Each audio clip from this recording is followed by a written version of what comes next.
آج ہم اعتراض پڑھتے ہیں۔ پہلا اعتراض یہ ہے کہ اس آیات پاک سے معلوم ہوا کہ قرآن پاک حضور علیہ السلام کے قلب پاک پر اترا تھا، آتا تھا، نہ کہ تمام ذات پر، جس سے ثابت ہوتا ہے کہ قرآن پاک کا صرف مضمون ہی رب تعالیٰ کی طرف سے ہے، نہ کہ الفاظ۔ یہ حضور علیہ السلام کے خود اپنے الفاظ مبارک ہیں، کیونکہ الفاظ کان سے اور مضمون دل سے محسوس ہوتا ہے، تو گویا بطور کشف قرآن پاک کا القاء ہوتا تھا بعض موجودہ بے دین۔ یہ بات بڑی اہم اور پتے کی ہے، ذہن میں رکھیے گا۔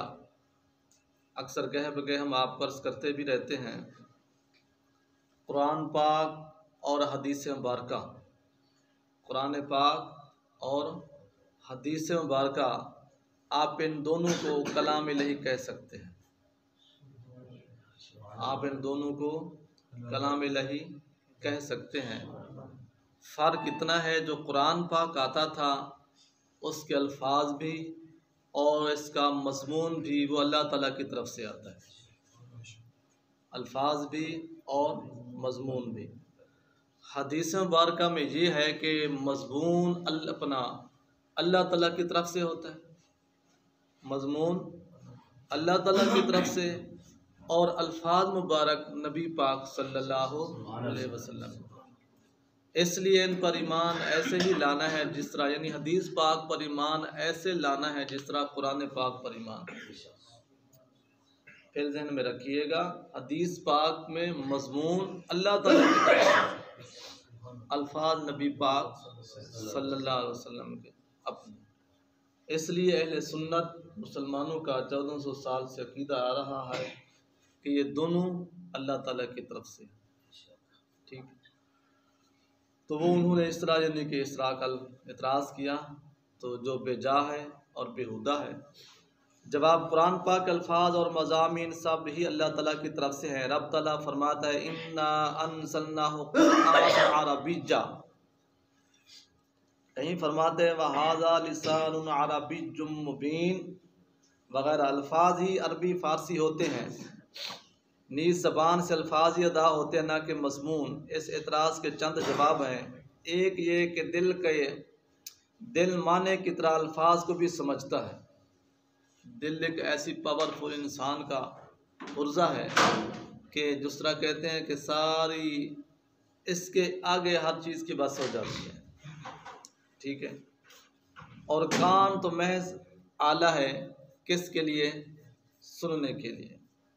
جیسے آنکھ کے سامنے ایک عینک، قرآن پاک کے نزول کے وقت کان سنتے تھے اور دل سمجھتا تھا کہ کیا فرمایا جا رہا ہے، کیونکہ جب میرے آقا حضور علیہ السلام کی ذات پاک پر وحی آتی، جب آپ وحی سے باہر آتے تو پھر آپ جو ہے نا اسی قرآن پاک کو تلاوت فرماتے، بار بار صحابہ علیہ رضوان سنتے اور یاد کر لیتے۔ دوسرا یہ کہ حدیث پاک سے ثابت ہے کہ نزول وحی کے وقت حضور علیہ السلام پر غشی کسی حالت طاری ہو جاتی تھی، ٹھیک ہے جناب۔ اس وقت بلا واسطہ کان الفاظ قلب پر ہی وارد ہوتے تھے۔ غشی میں تو بھلا انسان جو ہے نا وہ بعض اوقات اس کو سننے کی طاقت بھی نہیں ہوتی، ٹھیک ہے نا جناب۔ اس وقت بلا واسطہ کان جو ہے نا الفاظ قلب پر بھی وارد ہوتے تھے۔ دیکھو نا، ان کا اعتراض ہے کہ کان سے آپ سن لیتے مضمون کو اور دل میں القاء ہوتا، آپ کی ذات پاک اپنی طرف سے خود لفظ مبارک کی ادائیگی فرماتے، جبکہ ایسا نہیں۔ تیسرا یہ کہ عام لوگ تو قرآن پاک اول کان سے سنتے ہیں اور بعد میں دل سے، گویا کان دل کا راستہ ہے، لیکن حضور علیہ السلام اول دل سے، پہلے دل سے اور بعد کان سے محسوس فرماتے تھے، جو کہ بہت بڑا کمال ہے۔ ہم لوگ کسی اچھی خبر ہو بری خبر ہو پہلے کان سے سنتے ہیں نا، پھر دل فیصلہ کرتے ہیں نا بھی کیا کہا، کس طرح کہا، لیکن یہاں سسٹم الٹا ہے، کیونکہ کوئی مثل جو مثال نہیں میرے دو لفظ۔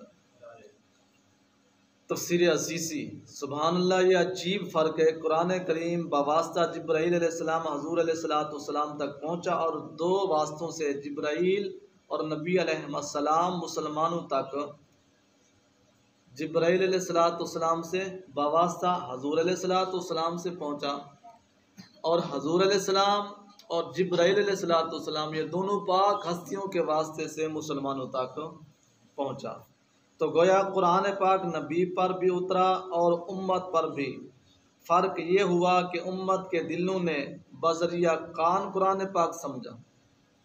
صحابہ نے زبان کان سے سنتے پھر یاد میں کرتے نہ سن، اور حضور علیہ السلام کے کان مبارک نے دل کے ذریعے سنا۔ ہم نے اپنی کتاب جاء الحق میں یہ ثابت کیا کہ حضور علیہ السلام نزول قرآن پاک سے پہلے ہی عارف باللہ، بلکہ اجمالاً قرآن پاک سے آگاہ تھے۔ اس کی نفیس تحقیق وہاں ہی دیکھو۔ بہت بڑا خوبصورت نقطہ دے گئے مفتی صاحب۔ آپ فرماتے ہیں قرآن پاک اترنے سے پہلے بھی نبی پاک صلی اللہ علیہ وسلم کی ذات پاک قرآن پاک سے آگاہ تھے اور عارف باللہ تھے۔ عارف باللہ، یہ الحمدللہ ہم سب کا یقین ہے اور ایمان ہے کہ آپ کی ذات پاک نے 40 سال کی عمر میں اعلان نبوت فرمایا۔ یہ نہیں، لوگ کچھ ایسے ہیں کہ وہ کہتے ہیں کہ آپ کو 40 سال کی عمر میں نبوت ملی۔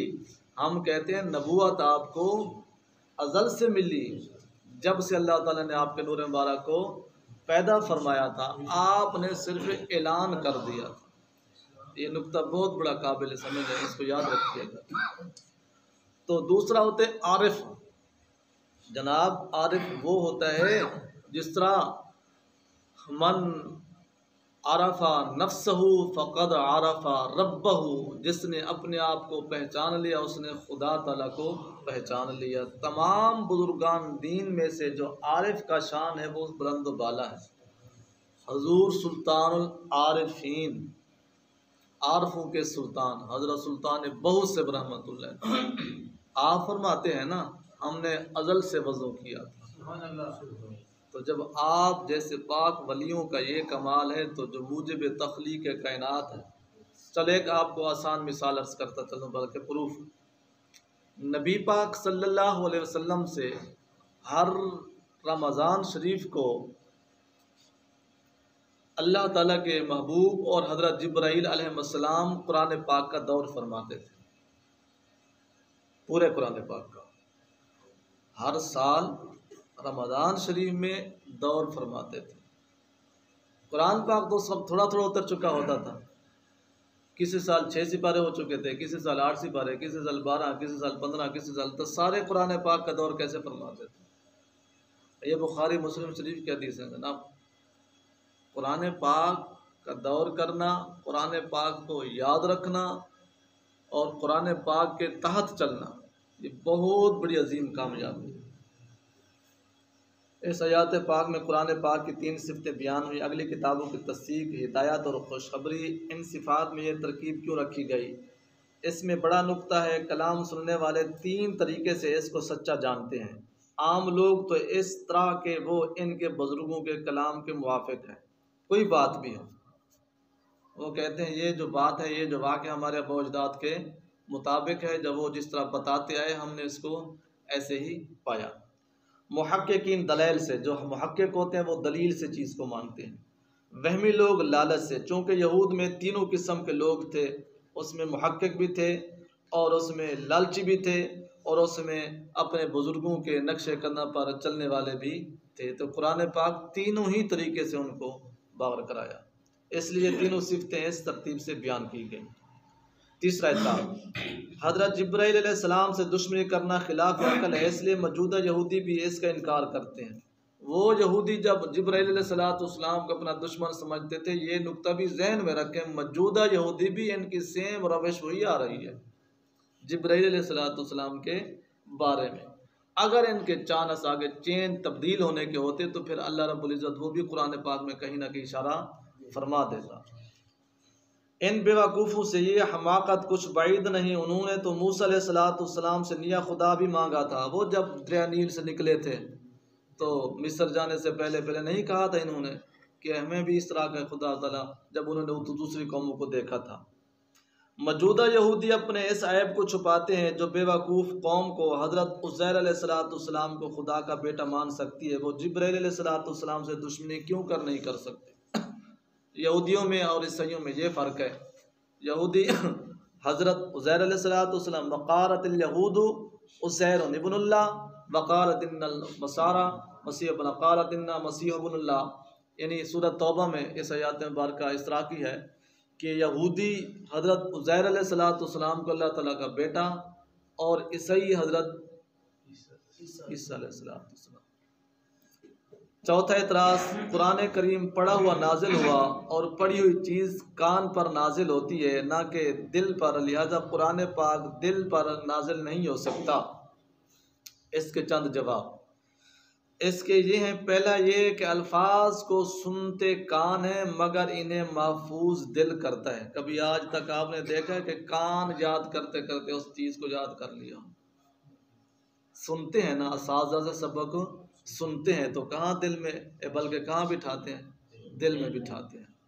اس نسبت سے فرمایا گیا کہ دل پر اترا، یعنی دل میں جمع فرما دیا۔ سننا کان کا کام ہے اور قبول کرنا اور ماننا دل کا کام۔ کتنا دفعہ ہم کہتے ہیں یار دل نہیں مان رہا اس کام کے لیے، یہاں جانے کے لیے، اس کی تصدیق کرنے کے لیے دل ہمارا بڑا جو چیف جسٹس ہے وہ ہمارا دل ہے۔ ٹھیک ہے جناب، کہا جاتا ہے کہ تمہاری بات میرے دل میں اتر گئی۔ ٹھیک ہے، دوسری یہ کہ الفاظ قرآن پاک کان پر نازل ہوئے، الفاظ قرآن پاک کان پر نازل ہوئے مگر احکام قرآن و معنی اور مسائل قرآن دل پر اترے۔ دوسری یہ صوفیانہ جناب تفسیر ہے کہ الفاظ مبارک کہاں؟ کان میں، اور ان کے احکام، ان کی آگاہی، ان کی جس طرح کہتے ہیں انتہا تک پہنچنا وہ دل تحقیقیں کرتا آ رہا ہے نا۔ انسان بیٹھے بیٹھے ایسی ایسی تحقیقیں کر رہا ہے، وہ کہاں سے کرا؟ اس کا دل ہی سوچتے ہیں اس کو ایسے کر دیں، اس کو ایسے کر دیں، یا پھر وہ دل ہی گواہی دیتا ہے کہ یہ ایسے ہے، یہ ایسے ہے۔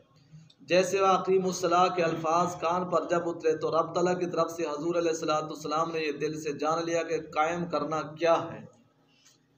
یعنی نبی پاک صلی اللہ علیہ وسلم کو ان تشریح کی ضرورت نہیں ہوتی تھی، تشریح جو ہے نا آپ کی ذات پاک پر خود بخود اللہ رب العزت کی ذات فرما دیتے تھے۔ اور صلاۃ کیا ہے، اس کے مسائل کیا ہیں؟ یہ ہے یعنی کہ دل پر مسائل کا اترنا، احکام کا۔ قائم سے مراد کیا ہے؟ نماز کیا ہے، کیا طریقہ ہے، کس طرح، کیسے، کیا۔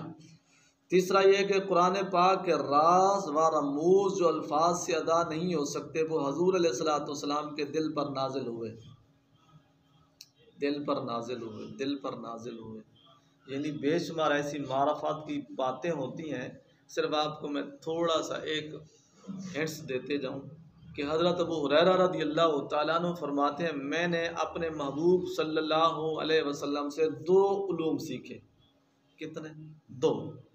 ایک تو میں تم سے لوگوں بیان کرتا رہتا ہوں، یہ حدیث پاک ظاہری علوم۔ دوسرا اگر میں تم کو بیان کروں تو مجھے خدشہ، ڈر ہے کہ تم لوگ میری گردن اڑا دو گے۔ ٹھیک ہے نا جناب، یہ جو معرفت ہے یہ ساری اس کا منبع مرکز جو دریائے بحر عمیق ہے وہ ذات مصطفیٰ کا سینہ مبارک ہے۔ بس یہ تصوف کا علم ہے، یہ جناب معرفت کا علم ہے، یہ حقیقت کا علم ہے، یہ طریقت کا علم ہے، یہ شریعت کا علم ہے، یہ باطنی علم ہے۔ جتنے علوم ہیں سارے کا سارا جو بحر عمیق سمندر ہے وہ نبی پاک صلی اللہ علیہ وسلم کی ذات پاک ہے۔ اچھا، دنیا میں لاکھوں چیزیں صرف سمجھ میں آتی ہیں، الفاظ سے ان کی تعبیر نہیں ہو سکتی، جیسے بھوک، پیاس، سفیدی۔ سمجھ میں تو آتی ہے، بھوک ہے، اس کی آج تک کسی نے تشریح کی ہے؟ کیوں لگتی ہے، کیسے ہے، کس طرح ہے، کیا ہے، وغیرہ۔ انہیں جانتے سب ہیں مگر لفظ میں بیان نہیں ہو سکتا۔ کن کا؟ ان چیزوں کا۔ تو دوستو، نبی پاک صلی اللہ علیہ وسلم کی ذات پاک وہ پاک ذات ہے جن کو اللہ تعالیٰ نے تمام علوم کے، بلکہ ایک دن میں پڑھ رہا تھا کہ اپنا کتاب مقدس عیسائیوں کی جو انجیل شریف ہے نا، انجیل، وہ ہمارے پاس ہے، ان کی کتاب مقدس، ان کی ہم نے اسٹڈی شروع کی۔ انہوں نے لکھا ہے ابتدائے تخلیق، کائنات کیسے تخلیق ہوئی تھی۔ تو اس کتاب میں پڑھا غالباً یا کوئی دوسری تفسیر اپنا طبیان قرآن شریف میں انہوں نے کہا کہ حضرت آدم علیہ السلام کی ذات پاک کے سامنے پوری دنیا کے چیزیں، جانور، چرند پرند درند سامنے لائے گئے، آپ نے جو جس کا نام رکھا وہی اس کا نام پڑ گیا۔ بات سمجھے ایک چیز یعنی گئے آ گئی سامنے، تو آپ کی ذات پاک نے اس کا نام البقرہ رکھ دیا۔ آج تک وہ البقرہ یعنی عربی میں گئے، اردو آج تک وہ گئے ہی بولی جا رہی ہے۔ بکرایا ایسے شکل ہی نہ جناب، آپ نے اس کا نام کیا رکھ دیا؟ بکرا، وہ بکرا ہی پڑ گیا قیامت تک۔ یعنی آپ نے جو جس چیز کا نام رکھا اللہ تعالیٰ نے وہی نام قیامت تک۔ بات کرنے کا مطلب یہ، جب آدم علیہ السلام کے علم کا یہ کمال ہے تو مفسرین فرماتے ہیں میرے اور آپ کے آقا و مولا حضور نبی پاک صلی اللہ علیہ وسلم کے علم کے خزانے میں سے آدم علیہ السلام کو تھوڑا سا خزانہ دیا گیا جناب۔ تو جب آپ کے علم کا یہ کمال ہے تو میرے آقا کریم صلی اللہ علیہ وسلم، اللہ تعالیٰ ہم سب کا معلوم۔ بسم اللہ الرحمن